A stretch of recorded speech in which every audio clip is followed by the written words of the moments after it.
सास का घूंघट पार्ट 3। अब तक हमने देखा कि देविका की हालत बहुत नाजुक है, लेकिन घर के आदमी उसे डॉक्टर के पास नहीं जाने दे रहे और जोगिंदर ने घर के मेन गेट पर बहुत बड़ा ताला लगा दिया है।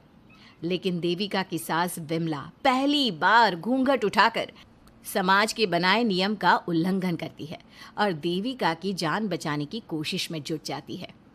मैं भी देखती हूँ मेरी बहू को डॉक्टर के पास जाने से कौन रोकता है। देखो सचिन के बापू, दरवाजे की चाबी दे दो मुझे। तुम्हारा दिमाग ठिकाने पर है?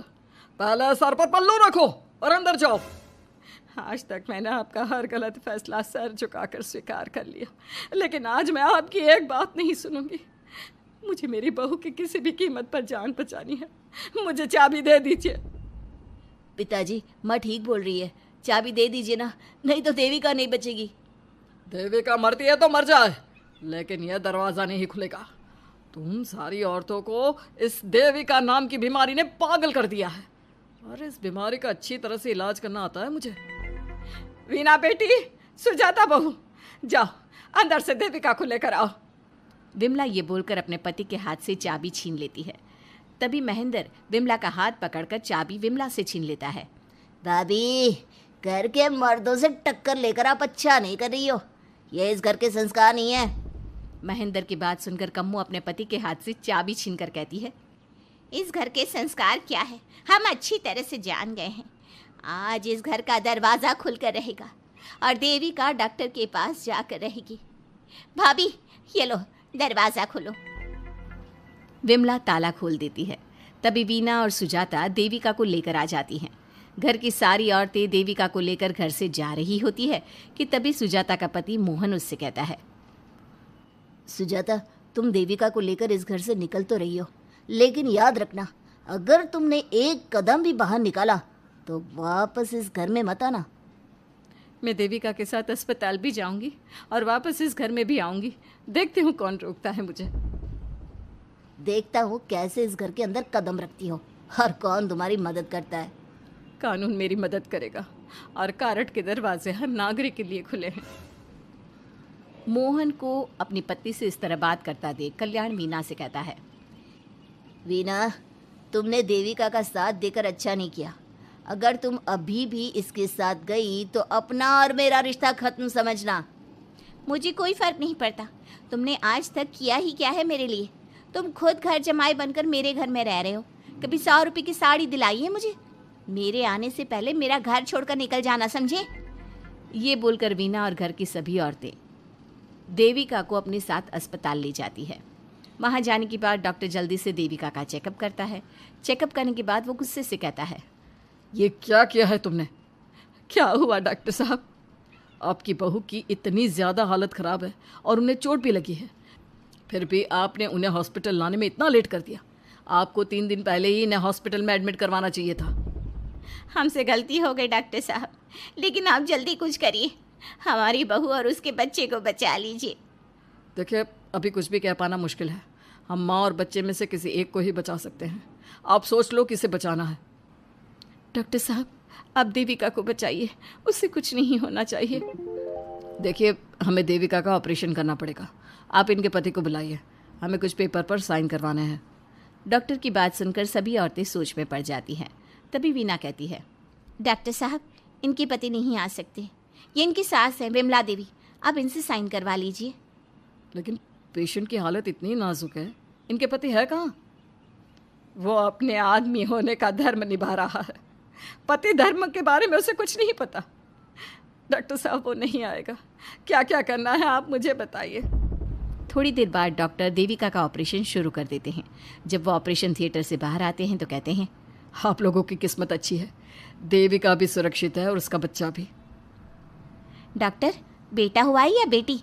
बेटा हुआ है। सब लोग बहुत खुश होते हैं।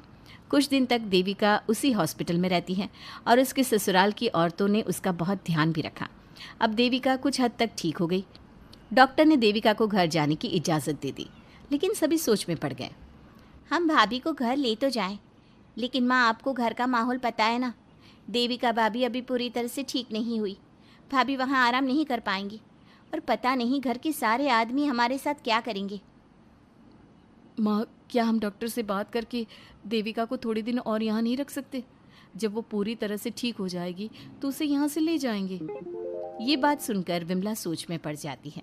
तभी कम्मो कहती है, तुम दोनों ठीक कह रही हो, मैं अभी डॉक्टर से बात कर लेती हूँ। कम्मो डॉक्टर से बात कर लेती है और देविका कुछ दिन में बिल्कुल ठीक हो जाती है। देविका अपने बच्चे को गोद में लिए बाकी औरतों के साथ अपने ससुराल जाती है, लेकिन घर के सभी आदमी उन्हें दरवाजे पर ही रोक देते हैं। खबरदार, तुम में से कोई भी औरत अगर घर के भीतर घुसी, अगर तुम घर में कदम रखोगी तो घर अपवित्र हो जाएगा। घर हमारे कदम रखने से अपवित्र नहीं होगा, बल्कि आपकी गंदी सोच की वजह से घर क्या, अरे पूरा समाज अपवित्र हो रहा है।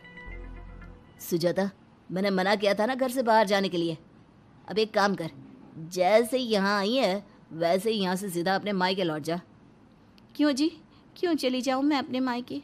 मैं जब तक चाहूँ यहाँ रह सकती हूँ। अगर आपने मुझे इस घर में आने से रोका तो मैं आपकी पुलिस में शिकायत कर दूंगी।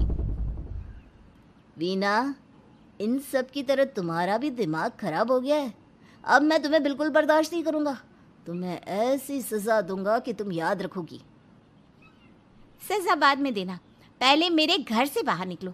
खुद पूरी जिंदगी में एक घर नहीं खरीद पाए और मुझे सबक सिखाने की बात बोल रहे हो। देखो वीना, तुम इस घर की बेटी ज़रूर हो, लेकिन कल्याण इस घर में ही रहेगा। उसने बहुत कुछ किया है इस घर के लिए, लेकिन तुम अब यहाँ नहीं रह सकती।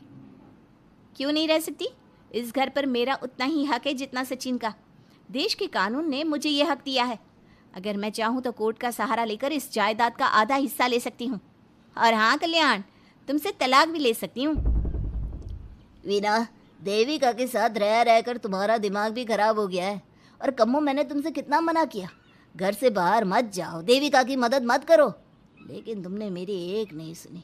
अब तुम इस घर से और मेरी जिंदगी से चली जाओ। ये कदम उठाकर तुमने बिल्कुल अच्छा नहीं किया। ये कदम तो मुझे उस समय उठाना चाहिए था जब मैं माँ बनने वाली थी। आपके झूठे अहंकार और गलत नियमों की वजह से मैंने अपने दो बच्चे खो दिए। अगर उस समय मैं दाई अम्मा से इलाज ना कराती और हॉस्पिटल चली जाती तो सचिन के बराबर मेरे भी 2 बेटे होते। सभी पति इस बात पर अड़े हुए थे कि वो अपनी अपनी पत्नियों को घर के अंदर नहीं आने देंगे। देविका बहुत देर तक सबकी बातें सुनती रही। फिर उसने अपने पति से कहा, सचिन, तुम्हारे घर के आदमियों की बात तो मैंने सुन ली। अब तुम बताओ, तुम्हारा क्या फैसला है? देविका, मुझे माफ़ कर दो। मैं तुम्हारे लिए कुछ नहीं कर सकता। मैं मजबूर हूँ। मुझे पता था सचिन, तुम्हारा यही जवाब होगा। मुझे अपने आप पर हैरानी है कि मैंने बिना रीढ़ की हड्डी वाले आदमी से प्यार ही क्यों किया, शादी क्यों की। अब मैं आप सबसे बस आखिरी बार पूछ रही हूँ, तुम हमें अंदर आने दे रहे हो या नहीं, या मैं पुलिस को फ़ोन करूँ? देविका, आज तक हमारे गांव में पुलिस ने कभी कदम नहीं रखा और तू हमारे घर के दरवाजे पर पुलिस को लेकर आएगी? तेरी हिम्मत कैसे हुई ये बात करने की? आज तक इन औरतों ने घर से बाहर कदम नहीं निकाला था और 2-4 दिन में तूने इन सबको इनके अधिकार भी याद करा दिए। अब तो तुम बिल्कुल इस घर में नहीं आ सकते। घर की औरतें घर के बाहर खड़ी थी और घर के आदमी घर के दरवाजे पर। उनकी लड़ाई देखकर पूरा गांव इकट्ठा हो गया। देविका को अस्पताल पहुंचाकर घर की औरतों ने काम तो अच्छा किया। इस काम से देविका और उसके बच्चे की जान भी बच गई, लेकिन इनकी जान बचाने की कीमत घर की औरतों को कैसे चुकानी होगी, इसके लिए आपको आने वाला एपिसोड देखना होगा। और हमारे प्यारे दर्शकों, हमें कमेंट करके ज़रूर बताइए कि देविका के साथ बाकी औरतों को क्या करना चाहिए। क्या उन्हें घर के अंदर जाने के लिए संघर्ष करना चाहिए या फिर वो घर छोड़कर चले जाना चाहिए?